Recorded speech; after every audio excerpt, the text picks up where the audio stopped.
Hey one I'm Madan Mohan from digital world. ఈ వీడియోలో మనం ఫేస్బుక్లో 80-20 రూల్ అంటే ఏంటో చూద్దాం. జనరల్గా మనం ఫేస్బుక్లో యాడ్స్ లాంచ్ చేసేటప్పుడు క్రియేటివ్స్ డిజైన్ చేసుకుంటాం కదా. మనం ఇమేజ్నైనా ప్రమోట్ చేయొచ్చు, వీడియోనైనా ప్రమోట్ చేయొచ్చు. సో ఇక్కడ ఇమేజ్ గురించి మాట్లాడుకున్నప్పుడు మీరు ఒక ఇమేజ్ డిజైన్ చేసి దాన్ని యాడ్ కింద ప్రమోట్ చేయాలంటే ఆ యాడ్కి ఒక రూల్ ఉంటుంది. ఆ డిజైన్ చేసేటప్పుడు మనం ఏ రూల్స్ ఫాలో అవ్వాలి.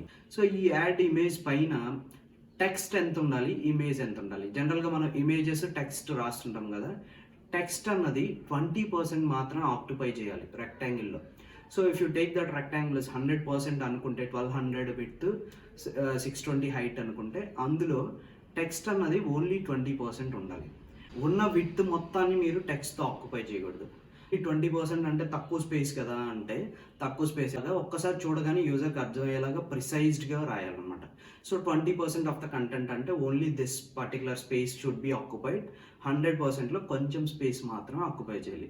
రెస్ట్ ఆఫ్ ద స్పేస్ మీరు బ్యాక్గ్రౌండ్ కలర్ కానీ ఇమేజ్ కానీ యూస్ చేసుకోవచ్చు, కానీ టెక్స్ట్ మాత్రం ఓన్లీ 20% ఉండాలి. ఒకసారి యాడ్ కాపీ డిజైన్ చేసిన తర్వాత మరి ఇప్పుడు 20% ఉందా, తక్కువ ఉందా, ఎక్కువ ఉందా మనం తెలుసుకోవాలంటే ఫేస్బుక్లో మీకు టూల్ ఉంటుంది. మీరు కమెంట్ సెక్షన్లో చూస్తే లింక్ ఉంది. ఆ లింక్ పైన క్లిక్ చేసి వెళ్తే అక్కడ మనకి యాడ్ కాపీ మీరు ఏదైతే డిజైన్ చేశారో అది అప్లోడ్ చేయమని అడుగుతుంది. మీరు అప్లోడ్ చేస్తే అక్కడ మనకి 3 ఉంటాయి అన్నమాట.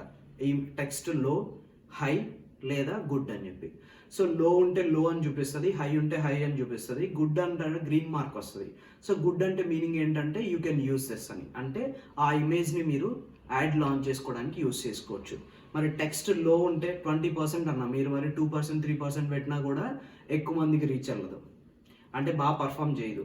హై ఉన్నా కూడా వెళ్ళదు. మరీ ఎక్కువ పెట్టారు అనుకో, మొత్తం టెక్స్ట్తో నింపేశారు అనుకోండి, అసలు యాడ్ కూడా రన్ అవ్వదు. సో మీ ఇంకా ఫేస్బుక్ నుంచి మీకు నోటిఫికేషన్ వస్తుంది, టెక్స్ట్ బాగా ఎక్కువ ఉంది, సో మీ క్యాంపెయిన్ రన్ అవ్వదు అని చెప్పి.